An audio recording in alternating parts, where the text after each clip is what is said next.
Oke, Assalamualaikum warahmatullahi wabarakatuh. Selamat pagi teman-teman. Ya, di bulan Ramadan ini semoga teman-teman tetap bisa mengikuti perkuliahan daring ini dengan semangat ya, walaupun situasinya puasa dan sebagainya itu bukan menjadi halangan ya untuk teman-teman tetap belajar seperti biasanya. Oke. Nah, untuk materi hari ini saya akan membahas yang pertama, melanjutkan tentang bab kesengajaan sebelum teman-teman kuis kedua kemarin. Itu kan ada bagian kesengajaan pertama, dan untuk hari ini kita belajar yang kesengajaan bagian kedua. Spesifiknya tentang kekeliruan, seperti itu. Dan akan saya berikan materi tambahan tentang seks versus gender dan manifestasi ketidakadilan gender seperti apa.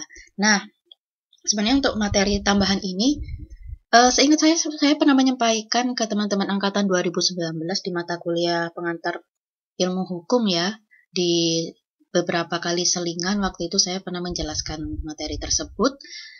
Cuman untuk merefresh dan mengingat kembali materi tersebut, makanya saya sisipkan lagi di mata kuliah hukum pidana, karena ini nanti juga selain penting untuk perkembangan ilmu pengetahuan yang kalian dapatkan, terus juga ini nanti juga ada kaitannya dengan mata kuliah viktimologi di semester 5.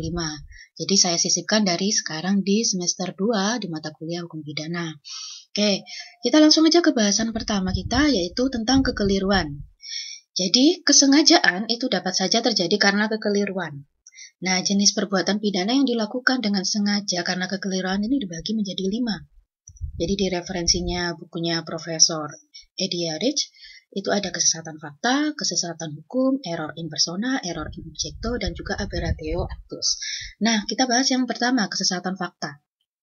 Yang dimaksud dengan kesesatan fakta di sini adalah kekeliruan yang dilakukan dengan tidak sengaja yang tertuju pada salah satu unsur perbuatan pidana. Misalnya nih, contohnya seperti ini. Seseorang menggunakan surat untuk suatu keperluan, tetapi orang tersebut tidak mengetahui bahwa isi surat tersebut tidak sesuai dengan faktanya. Nah, orang ini tidak bisa dipidana karena menggunakan surat palsu sebagaimana dimaksud pasal 263 ayat 2 KUHP tentang pemalsuan surat. Kenapa kok tidak bisa dipidana? Ya karena dia tidak mengetahui bahwa surat tersebut adalah palsu.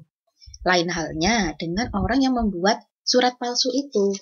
Orang yang membuat surat palsu itu dengan sengaja dan memang mengetahui, orang tersebut mengetahui itu palsu, dia memang sengaja membuatnya agar bisa digunakan orang lain. Nah, orang tersebut bisa dikenakan pidana. Tapi untuk orang yang menggunakan tanpa sepengetahuannya dia, bahwa dia tidak tahu tuh kalau ternyata surat itu palsu. Nah, itu tidak bisa kemudian si orang tersebut dikenakan pidana karena dia tidak mengetahuinya. Dia tidak mengetahui bahwa ternyata surat tersebut tidak sesuai dengan faktanya. Nah, seperti itu salah satu contohnya. Itu untuk kesesatan fakta. Jadi faktanya ternyata sesat. Ya memang orang tersebut memenuhi rumusan ketentuan tindak pidananya di pasal 263 ayat 2 KUHP ini. Tetapi ternyata ada yang tidak bisa kemudian membuat dia tidak bisa mempertanggungjawabkan ya karena ketidaktahuannya itu tadi. Itu yang kemudian disebut dengan kesesatan fakta. Kita lanjut ke kesesatan hukum. Kesesatan hukum diartikan sebagai perbuatan dengan perkiraan hal itu tidak dilarang oleh undang-undang. Jadi dikira hal itu tidak dilarang oleh undang-undang, tapi ternyata dilarang tuh, kayak gitu. Nah, salah satu contohnya. Jadi, untuk kesesatan hukum ini dibagi menjadi 2. Nah, nanti saya berikan contohnya setelah saya bilang menjelaskan ini dibagi 2 ya. Nah, yang pertama kesesatan hukum yang tidak dapat dimengerti, dan yang kedua adalah kesesatan hukum yang dapat dimengerti. Nah, hal ini dibedakan mengerti tidak mengerti, ini merujuk pada tingkat pengetahuan dan latar belakang yang objektif dari pelaku. Jadi dilihat tingkat pengetahuan dan latar belakangnya si pelaku ini kayak gimana sih, sampai dia bisa dikatakan, oh dia dapat dimengerti ini kesesatan hukumnya. Tapi yang satu ini, oh ternyata orang yang ini tidak bisa dimengerti nih kesesatan hukumnya. Nah, contohnya seperti ini. Misalnya, jika seseorang yang berasal dari pedalaman dari pedalaman dan pertama kali ke kota, kemudian mengendarai sepeda motor tanpa menggunakan helm, karena tidak tahu ada peraturan yang mewajibkan penggunaan helm. Nah, ini yang kemudian disebut kesesatan hukum yang dapat dimengerti. Kenapa dia dapat dimengerti? Ya karena dari tingkat pengetahuan dan juga latar belakangnya dia yang dari pedalaman dan pertama kali ke kota. Nah, ini yang kemudian bisa memberikan konsekuensi tidak dipertanggungjawabkan secara pidana. Seperti itu. Jadi bisa tidak dipertanggungjawabkan secara pidana. Nah, tapi sebaliknya nih, kalau misalnya kesesatan hukum yang dapat dimengerti, nah ini salah satu contohnya misalnya nih orang lain ini, tadi misalnya si A ya, ini si B. Si B ini berlatar belakang pendidikannya memadai. Ya udah biasa tinggal di kota. Nah, tapi kok malah nggak pakai helm? Padahal udah jelas-jelas dia sudah biasa tinggal di kota, dia juga tahu hal tersebut, peraturannya seperti apa, latar belakangnya juga berpendidikan dan sebagainya. Nah, ini yang kemudian disebut kesesatan hukum yang tidak dapat dimengerti. Bisa dijatuhi pidana. Nah, jadi yang membedakan dimengerti dan juga tidak dimengerti adalah tingkat pengetahuan dan latar belakangnya si pelaku. Seperti itu. Nah, saya lanjut ke yang ketiga, error in persona. Kekeliruan mengenai orang yang hendak menjadi tujuan dari perbuatan pidana. Contohnya, misalnya, si A ingin membunuh si B. Nah, si A ini mengira si C adalah si B. Nah, kemudian si A akhirnya membunuh si C karena dia mengiranya si C adalah si B. Padahal niat awalnya dia ya membunuhnya si B, bukan si C. Nah, perbuatan si A ini kemudian dapat dijatuhi pidana. Meskipun dia salah membunuh orang ya, dia salah membunuh si C, bukan si B sesuai yang dia inginkan, tapi ya tetap bisa dijatuhi pidana. Ini yang kemudian disebut dengan error in persona. Lain halnya dengan yang keempat, error in objecto. Kekeliruan mengenai objek yang hendak menjadi tujuan dari perbuatan pidana. Misalnya si X ingin mencuri tasnya si Y. Nah, karena si X yakin bahwa di dalam tas itu ada uangnya, diambillah kemudian tas itu. Nah, ternyata setelah dicek tas tersebut isinya bukan uang, malah ternyata isinya hanya buku-buku aja.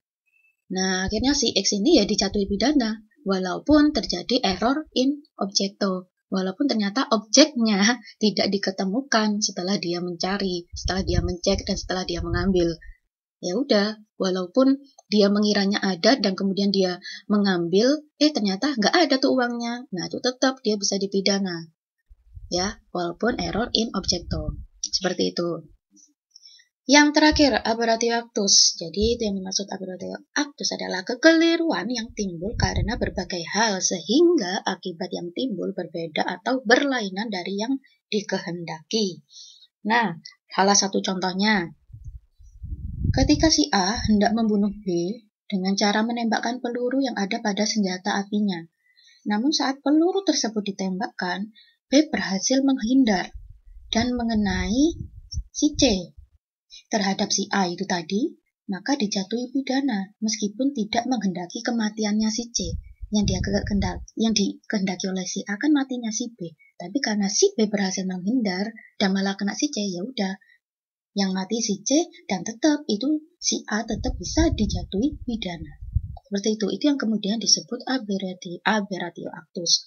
Nah, kekeliruannya timbul karena berbagai hal, sehingga akibat yang timbul berbeda atau berlainan dari yang dikehendaki oleh si pelaku. Seperti itu. Nah, sekarang kita lanjut ke materi berikutnya.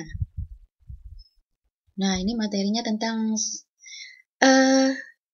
ketidakadilan gender. Jadi memang dari awal saya menuliskannya di e-learning kalian itu adalah ketidakadilan gender, tapi sebelum memasuki ke manifestasi ketidakadilan gender itu seperti apa, kita bahas dulu nih perbedaan seks versus gender ya. Nah, jadi seks itu penyifatan atau pembagian dua jenis kelamin manusia yang ditentukan secara biologis yang melekat pada jenis kelamin tertentu yang tidak dapat dipertukarkan antara keduanya dan merupakan ketentuan Tuhan atau kodrat. Nah, jadi contohnya yang disebut dengan seks itu adalah laki-laki memiliki penis, laki-laki memiliki jakun, laki-laki menghasilkan sperma. Sedangkan perempuan memiliki vagina, perempuan memiliki rahim, perempuan memiliki payudara yang bisa digunakan untuk menyusui. Nah, itu yang kemudian disebut dengan penyifatan dua jenis kelamin yang ditentukan secara biologis. Itu semua adalah kodrat atau ketentuan dari Tuhan. Udah dari sononya kayak gitu. Nah, ini nggak bisa dipertukarkan. Nggak bisa dipertukarkan. Perempuan punya penis atau laki-laki punya vagina, nggak bisa seperti itu. Ya, kecuali kalau operasi ya saya nggak tahu ya, itu udah lain hal lah itu. Itu juga sudah menyalahi kodrat lah itu berarti. Oke, ya. Terus itu yang kemudian disebut dengan seks. Sedangkan gender itu adalah sifat yang melekat pada kaum laki-laki maupun perempuan yang dikonstruksi secara sosial maupun kultural, yang dapat dipertukarkan antara keduanya, serta dapat berubah dari waktu ke waktu dan dari satu tempat ke tempat lainnya. Nah, jadi kalau yang seks tadi biologis, kalau yang gender dikonstruksi secara sosial maupun kultural. Yang seks tidak dapat dipertukarkan, yang gender dapat dipertukarkan. Seperti itu. Contohnya gender apa? Jadi misalnya, perempuan dikonstruksi sebagai seseorang yang emosional, lemah lembut, dan ya lemah, anggap aja seperti itu. Nah, tapi kalau laki-laki dikonstruksi secara seseorang yang rasional, seseorang yang perkasa, kuat, dan gagah berani. Misalnya seperti itu. Tapi itu kan bisa dipertukarkan. Tidak semua perempuan itu emosional. Ada perempuan yang rasional, ada perempuan yang kuat, ada perempuan yang berani. Ada perempuan yang pokoknya bisa dipertukarkan lah antara perempuan dan laki-laki ini. Laki-laki pun juga. Kalau misalnya perempuan dibilang, perempuan cengeng, gampang nangis dan sebagainya, ada kok laki-laki yang cengeng, ada laki-laki yang gampang nangis dan sebagainya. Nah, ini yang kemudian bisa dipertukarkan. Ada laki-laki yang juga lemah lembut, nah ini bisa dipertukarkan. Jadi bedanya seks dan gender, ini ya, teman-teman harus paham dulu sebelum kita beralih ke slide berikutnya. Jadi kalau misalnya belum paham, berhenti di slide ini dulu, baru ke slide berikutnya. Oke? Nah, saya beralih ke slide berikutnya. Nah, sebelum saya masuk ke manifestasi ketidakadilan gender, saya tekankan di awal, sebenarnya perbedaan gender itu tidak akan menjadi masalah jika memang tidak kemudian menimbulkan sebenarnya perbedaan gender tidak akan menjadi masalah jika tidak menimbulkan ketidakadilan gender. Nah, jadi ada perbedaan gender pun tidak masalah, asalkan jangan sampai menimbulkan ketidakadilan gender ke depannya. Seperti itu. Nah, kalau misalnya perbedaan gender ini kemudian menghasilkan ketidakadilan gender, yaitu yang kemudian akan menjadi permasalahan-permasalahan sosial di kehidupan kita. Untuk lebih memahaminya lagi, langsung aja kita telaah ada 5 manifestasi ketidakadilan gender ini, dan nanti akan saya berikan contohnya biar teman-teman bisa lebih memahami. Jadi yang dimaksud dengan manifestasi ini adalah perwujudan. Jadi perwujudan ketidakadilan gender itu seperti apa sih? Gitu. Nah, yang pertama kita bahas stereotype. Nah, stereotype ini adalah pelabelan atau penandaan yang tidak tepat dan bersifat subjektif terhadap salah satu jenis kelamin. Misalnya nih, jadi ada pelabelan bahwa perempuan itu yang sukanya berdandan, bersolek, atau mungkin bahkan menggunakan pakaian seksi, itu melakukan suatu upaya untuk memancing perhatian lawan jenisnya. Nah, penandaan atau pelabelan seperti ini nantinya akan mengakibatkan setiap ada kekerasan atau pelecehan seksual, maka yang disalahkan adalah perempuannya. Blaming the victim. Menyalahkan korbannya. Sudah diperkosa malah korbannya kemudian disalahkan. Salah lu sendiri, ngapain lu pakai baju seksi, ngapain lu pakai rok mini. Nah, ini salah satu stereotype yang kemudian bisa menyebabkan ketidakadilan gender terhadap perempuan. Nah, ketika kemudian ada pelabelan seperti ini, ya maka nanti yang disalahkan ya yang perempuannya. Padahal seharusnya, maksud saya, padahal sebenarnya kalau kita telaah lagi, yang melakukan pemerkosaan tersebut siapa? Laki-laki. Nah, kalau misalnya laki-lakinya itu melakukan pemerkosaan itu, nah kalau itu didorong dengan hawa nafsu dan sebagainya, ya terus gimana dong? Masih perempuan yang disalahkan. Ini banyak banget ini kasus-kasus yang memang terjadi, malah si korbannya yang kemudian disalahkan. Nah, ini yang seharusnya mindset seperti ini yang harus kita rubah. Pemerkosaan ya juga tidak akan terjadi jika tidak ada niat dari pelakunya kan. Nah, itu yang seharusnya juga kita telaah gitu. Kita harus pahami juga bahwa ternyata perbedaan gender ini dengan adanya pelabelan-pelabelan atau penandaan seperti ini ya ternyata bisa menimbulkan ketidakadilan gender dan berakibat hal-hal yang negatif bisa terjadi pada salah satu jenis kelamin seperti itu. Nah, lanjut yang kedua, subordinasi. Diartikan sebagai sikap yang merendahkan posisi atau status sosial salah satu jenis kelamin. Misalnya nih,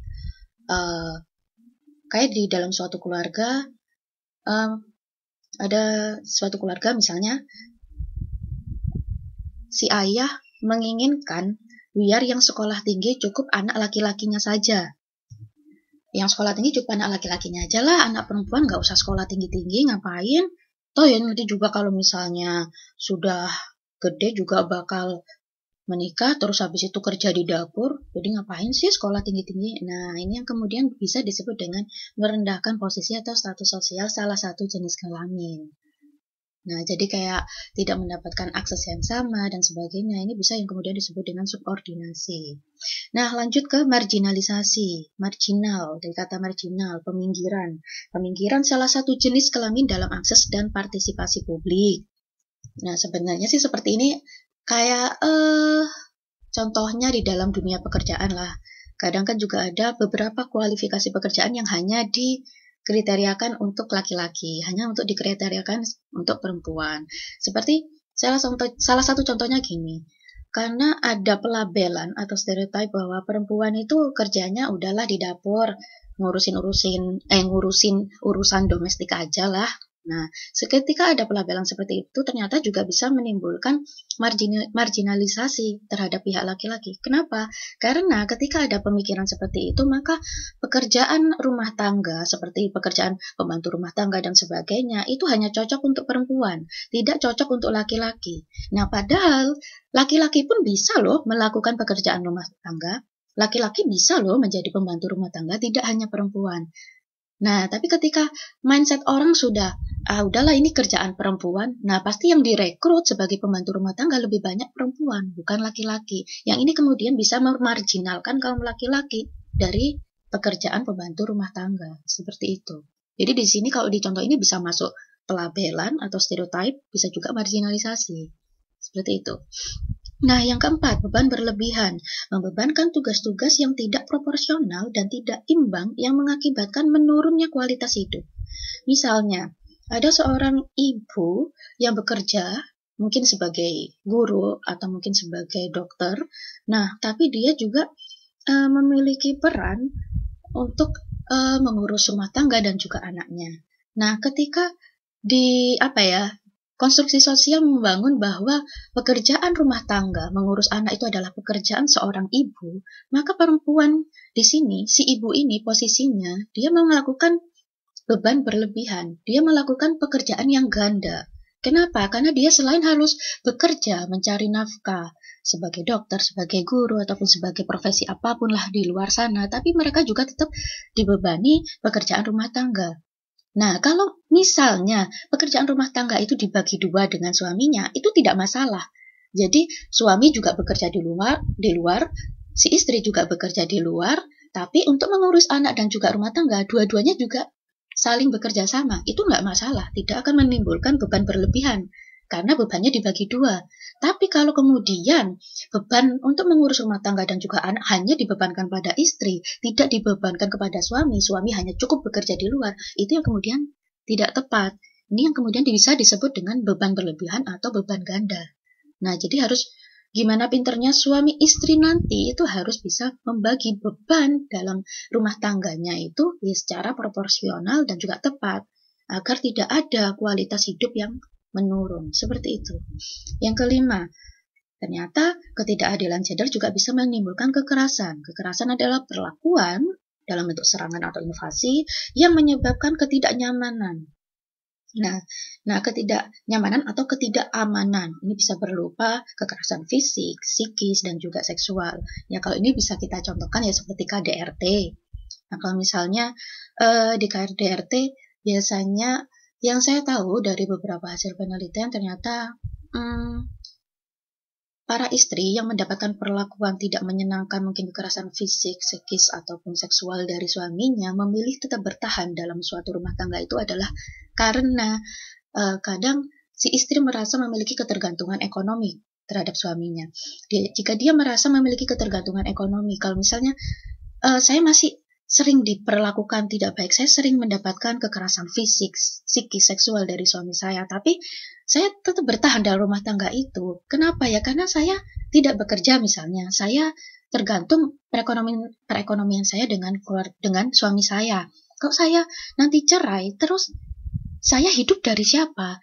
Saya dan anak-anak saya nanti, kalau saya yang harus mengurus anak-anak saya, nanti kami hidupnya seperti apa kalau misalnya kami bercerai?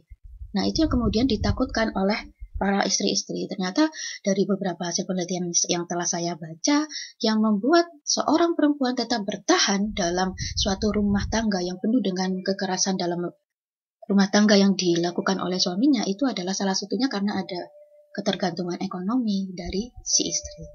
Nah, itulah yang kemudian sebagai perempuan, ya kita juga harus menjadi kaum yang berdaya.